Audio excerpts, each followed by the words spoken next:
Salut les développeurs et bienvenue dans une nouvelle vidéo de notre formation développeur Android et la deuxième vidéo de notre playlist SQLite Database. Donc on va créer une base de données à l'aide de SQLite Database via le SGBD SQLite.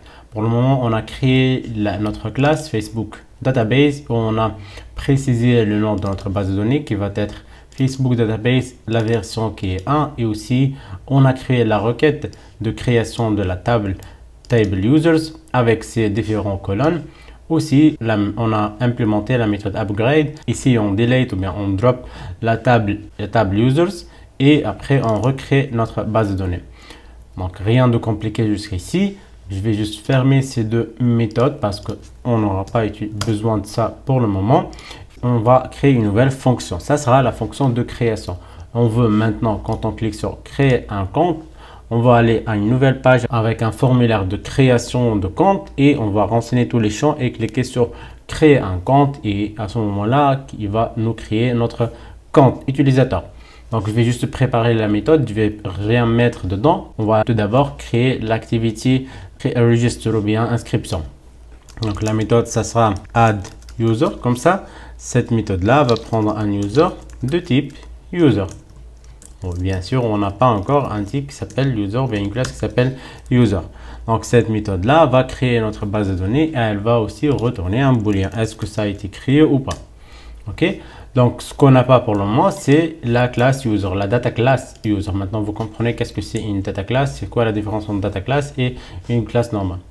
Donc, la post, déjà, on a la classe data class post. On va créer aussi une nouvelle data class qu'on va appeler user. Ça sera une data class. La data class, comme je l'ai dit l'autre fois, elle contient des fonctions de plus comme le toString, comme equals, comme copy, etc. C'est ça la différence entre une classe normale et une data class. Elle va contenir quoi? Là, elle va avoir var id par exemple. Elle va avoir aussi var, c'est-à-dire les mêmes valeurs qu'on va utiliser ici. L'id, le name, l'email et password. Donc, je prends le mail. Ça va être de type int. Là, ça va être de type string. Et là, ça va être le email de type string aussi. Et il nous manque le password comme ça de type string. Ok, donc c'est ça. C'est tout ce dont on a besoin. Juste cette table-là comme ça. Je vais la laisser comme ça. Et je vais maintenant l'importer avec Alt Entrée Import. Mais je vais juste ranger ces deux classes-là dans un package. Je vais l'appeler, ce package-là, je vais l'appeler par exemple data. Hop, ce data, je vais déplacer post ici en faisant refactor aussi pour qu'il change toutes les importations dans l'appli. Et je vais déplacer aussi le user comme ça, plutôt dans data et pas dans db, comme ça. Donc maintenant, notre dossier est un peu plus organisé. Et ici, je vais juste retourner return -1. Après, on va changer bien sûr on va changer ça, retourner plutôt false. Et on va changer ça après. Donc maintenant, revenons sur les user interface. On va aller créer une nouvelle activité qui sera de type empty activity au début et qu'on va l'appeler par exemple register activity. Ok. En cliquant sur finish. Et là, c'est notre fichier Kotlin. Et on aura besoin aussi de fichier activity register qui a été créé automatiquement pour nous. Donc, c'est ça. Je vais créer l'interface vite fait. On a déjà une interface qui ressemble un peu à ça, qui est notre interface main. Là, je vais prendre le code color et le padding. Je vais les appliquer directement en faisant du copier-coller comme ça pour avancer rapidement. En retournant maintenant sur le design, on va ajouter l'edit text. Prendre un texte, plain text comme ça. On va le fixer comme ça, comme d'hab, horizontal. Ça sera 0 par là. Je vais le fixer, je vais mettre plutôt match constraint comme ça. Ok.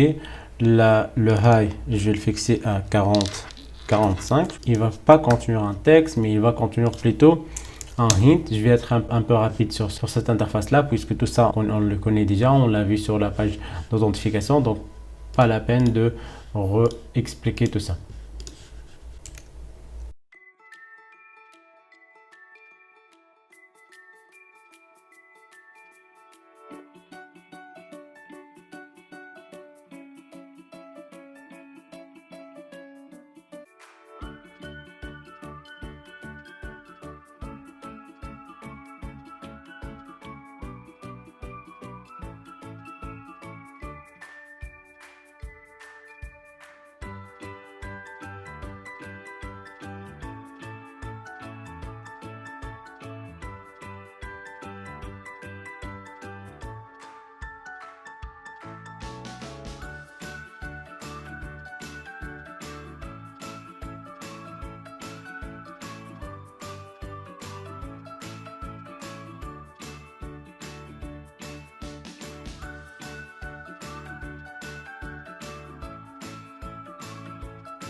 Je vais maintenant donner des identifiants pour tous ces éléments-là. Ça sera TV name, refactor.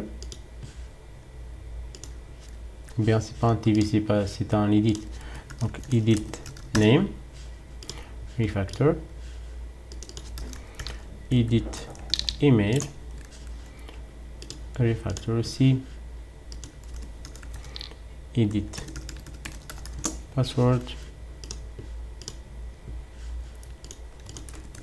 et edit confirm password. Et ça sera btn save. Très bien. Donc là, on a tous les éléments. Maintenant, on va aller sur notre page, sur notre main activity, le activity main là. Et ce bouton-là, on va lui donner un identifiant. Ça sera TV register. Donc, arrobase plus id TV register. On va revenir sur notre page, le main activity. Et ici, ce qu'on va faire, c'est qu'on va déclarer notre variable, comme par là, CTRL D, TV